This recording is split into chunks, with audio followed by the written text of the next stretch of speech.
investigating every civil aviation and serious accident and serious incident in the United States and significant events in other modes of transportation. I want to start by expressing our deepest condolences, our sympathies on behalf of the entire board for those who lost loved ones in this terrible tragedy. Our thoughts, our prayers are with you. Entire communities were affected, and we are thinking of you. With me today is Bryce Banning. Bryce is a senior aircraft accident investigator with the National Transportation Safety Board. He's also going to serve as our investigator in charge of this investigation. Also with me today is the entire board. We have Todd Inman, member Todd Inman. Todd is going to serve as the board member on scene, the spokesperson for this investigation. All of the board members will be here. We have Vice Chairman Alvin Brown, member Mike Graham, who lived in Wichita for 20 years, and we also have member Tom Chapman. The NTSB's headquarters is just a mile from here, and so we are all here because this is an all-hands on-deck event, and we're here to assure the American people that we are going to leave no stone unturned in this investigation. We are going to conduct a thorough investigation of this entire tragedy, looking at the facts. Now, with that, I want to level set. When we go to the scene, and we were here last night, we allow the responders to do their important safety mission, which in this case was search and rescue and recovery. We stand back to allow them to do their important safety mission. And so this, for us, is our first full day on scene with our entire crew coming together. We have about nearly 50 people on scene, and in addition to our resources back at headquarters in our labs and throughout the agency. So with that said, we are not going to get into specific facts in this press conference. I want to level set here. We're going to get into our investigative process. As we are able to confirm factual information, we will provide that. I do want to say this is a whole of government effort. I was able to brief, along with others, the President of the United States and the Vice President this afternoon. I want to thank them for their leadership, for their tremendous support of the NTSB, for our investigators, and for the responders that are on scene doing an important mission. I also want to thank Secretary Sean Duffy, who I was communicating with early on after we first got word of this tragedy. We've been working together throughout the day, along with his team at the DOT and within FAA. I also want to thank Secretary Pete Hegseth, who was also integral in working with us today. Chris Rocheleau, the acting administrator of the Federal Aviation Administration. We've heard from many members of Congress on both sides of the aisle, and so I will say this is a tremendous, one more time, whole of government effort. I also want to take a moment and thank the many, many responders that have been on scene. It has been an incredible effort. And I will have a full list that I will provide, that we will provide tomorrow, but I do want to thank them for all their work. With that, I'm going to turn it over to Member Inman for additional remarks.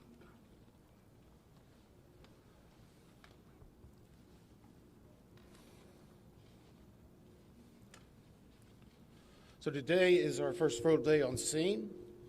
Our investigative team will be on scene as long as it takes in order to obtain all of the perishable evidence and all of the fact-finding that is needed to bring us to a conclusion of probable cause.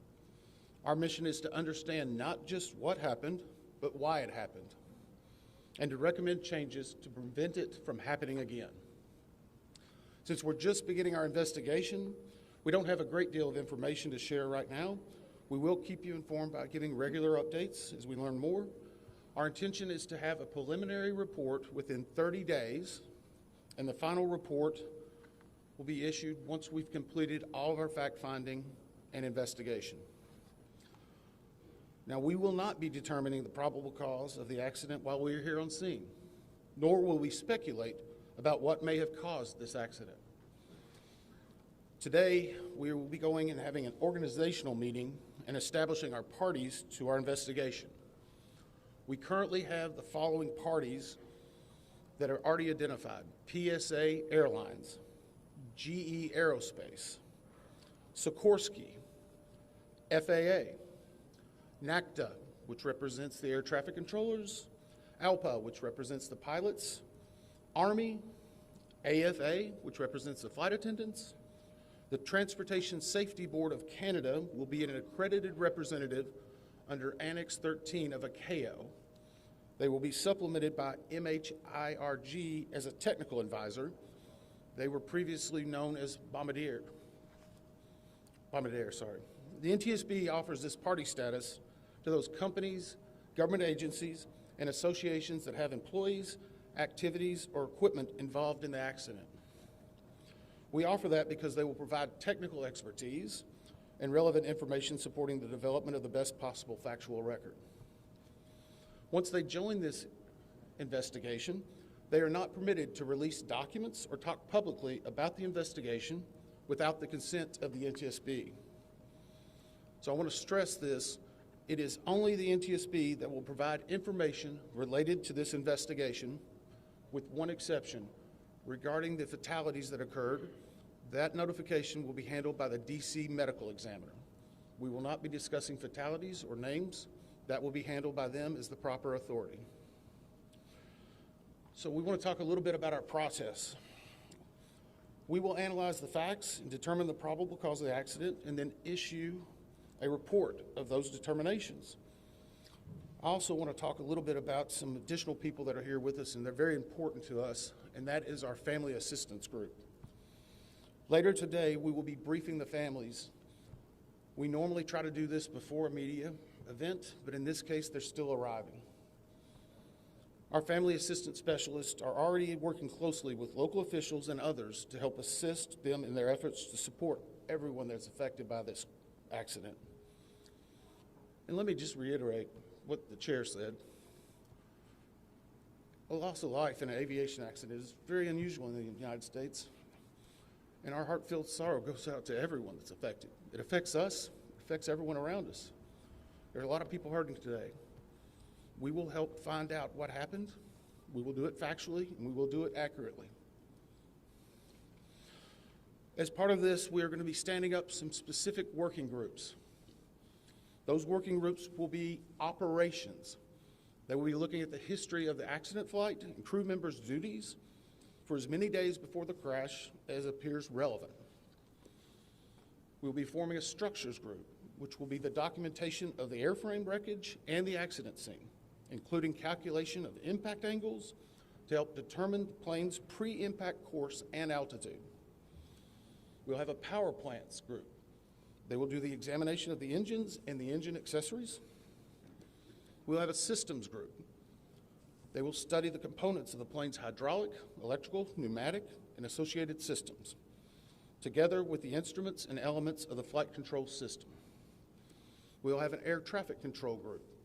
They will do reconstruction and review of air traffic control systems provided to and including acquisition of pertinent flight track surveillance information, what you might typically think of as radar or ADSB, along with controller pilot communications. We will also have a survival factors group. They will be doing the documentation of impact, forces and injuries, community emergency planning, and all crash and fire rescue efforts. Also, due to the unique nature of this crash, we will be having a helicopter group as well. Lastly, we will have a human performance group And this will not be its own group. It will actually be a part of the operations, air traffic control, and helicopter groups.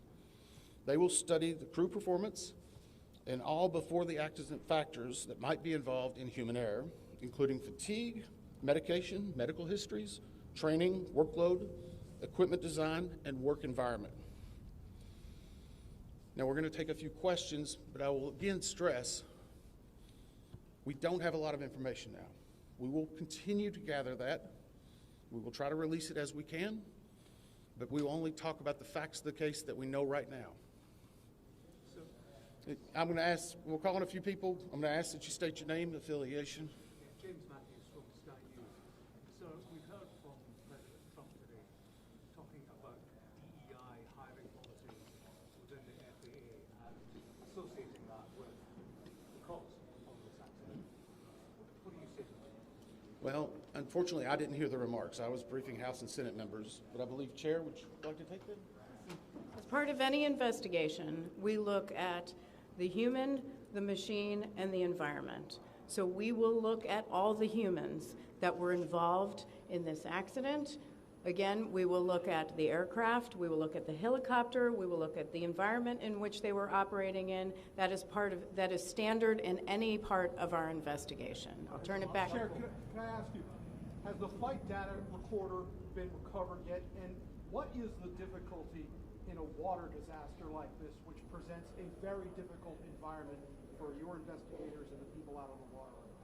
Well, the question was on the flight data recorders. And we have not recovered the flight data recorders yet. We know they're there. They are underwater. This is not unusual for the NTSB.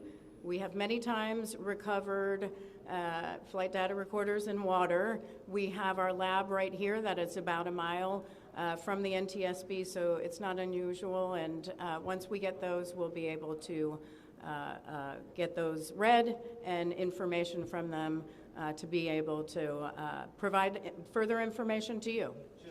I'm going to turn it back over to Member. Sir. CBS News. Earlier today, Defense Secretary Pete Hegseth said a mistake was made last night.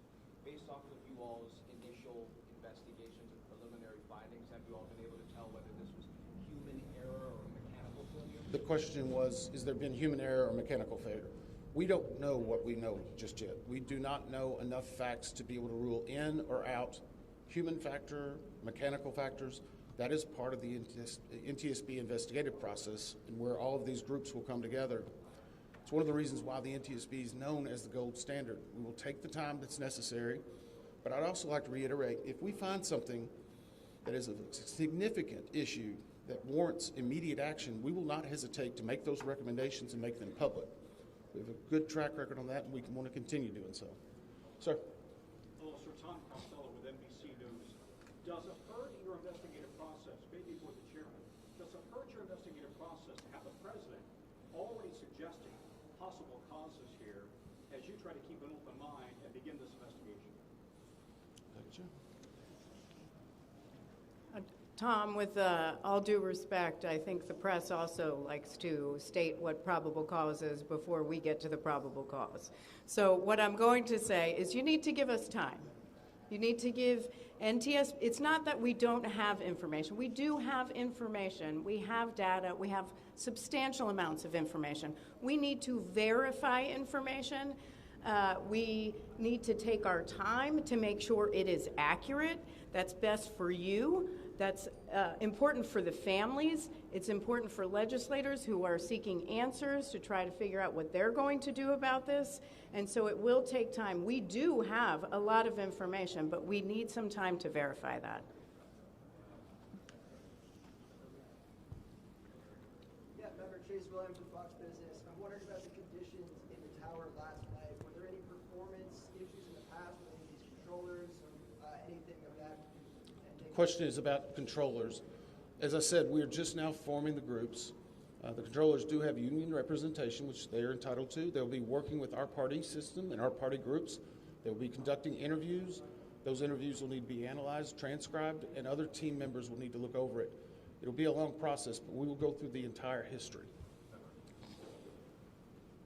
Michelle Mulray,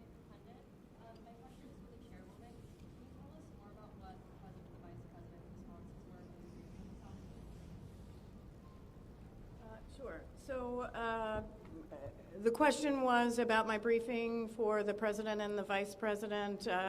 As is standard, we offer briefings on our process and what we know, and this was a briefing with the president and vice president and with Secretary Duffy and Secretary Hegseth and also the acting administrator of the FAA. There was discussion on what we know so far and our process, and that was about it. Madam Chairwoman, Stephanie Wallace with ABC News. Similar to Tom Costello's question, the President has stated what may have caused the crash, stating common sense. Does that affect your progress at all at this early stage? Yeah, so the NTSB, we conduct an important safety mission where we take a very careful approach. I'm sorry, the question was on speculating during investigations, which is we often hear about. What I will say is we look at facts on our investigation, and that will take some time. And at some point, we'll be able to provide that factual information, as Member Inman said, and provide that hopefully tomorrow. Hang on a second. Dave? Have you been able to retrieve the black boxes from the helicopter? Has the military decided whether they're going to read those to the NTSB? And what about the ATC tapes? You guys been up to? So the question was about black boxes, which are referred to as black boxes, which are typically orange. We have not recovered any of the boxes involved yet. We feel comfortable and confident that we will be able to. Right now, recovery of life is probably most important in those that were involved. I mean, there are still ongoing recovery efforts involving the fatalities involved, along with some debris is coming out as well. We will make sure that that perishable evidence is maintained. We have a great process for that. We will probably have more than one black box, so to speak. It's our understanding that the Sikorsky helicopter is equipped with some form of recording devices, and those will be read either by the DoD or by us. We have a good starting relationship with them, and we've already made agreements in order to be able to do that. So I feel comfortable in what we're going to be doing. The other question was about air traffic control. We received a very large package of information from the FAA at about 3 a.m., I believe, this morning. That is still being reviewed and analyzed. I would say there's a lot more information that usually comes in that than what you may find online and people might speculate about. And that is part of that overall process where we take the time to get the information correct and to make sure all the parties are engaged and involved and can fact check that information. One. Dave Cohen from CNN. Can you tell me if the NTSB has reviewed this FAA internal report that has been cited by the New York Times indicating that the controller that was on duty at the time of the crash was doing a job that's usually done by two people? We have not reviewed any specific reports about the controllers at this time, at least from the leadership team. Our investigators are continuing to pull all that information. Their personnel records, their files, where they were at, whether they were fatigued, all that information will be part of that investigative process. But right now we can't speculate on anything that may have been reported in the media until we get the opportunity to validate and understand how it impacts the investigation. We're going to take just a few more questions. Sir? Yes, Oren Khanna, Paper Magazine. What's the process and logistics like of bringing the families in? Are they coming into the airport? And how are you going to sort of treat the sensitivity of bringing them to the place where this tragedy happened? So the question is about the families.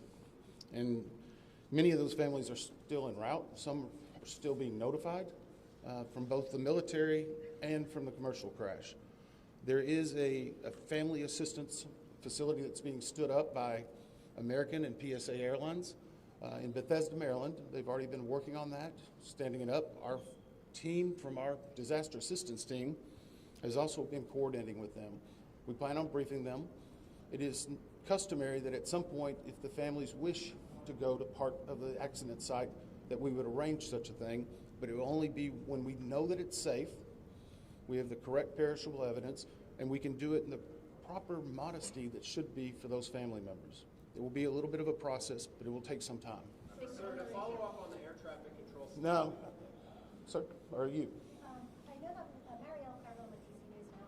We've heard from some witnesses that they saw people were able to come down the slides of the plane. Has there been any indication that people made it off the plane to the other? Well, again, we will not speak to the fatalities. The DC medical examiner will, but I think the DC fire chief this morning very succinctly said correctly that we believe there are no survivors. Was there off the plane? Like, did they even get out of the plane? Last question? Sir, Victoria Sanchez with So, hang on one second. Right now, we're going through the debris fields. Nothing we've seen would indicate that maybe slides or chutes were deployed. It was a very quick, rapid impact, but we've seen nothing in that regard so far from the evidence we had, but we still need to verify all of that information. One more question? Victoria Sanchez, ABC 7. Sir, are you going to be looking at the family member's cell phone? Go ahead.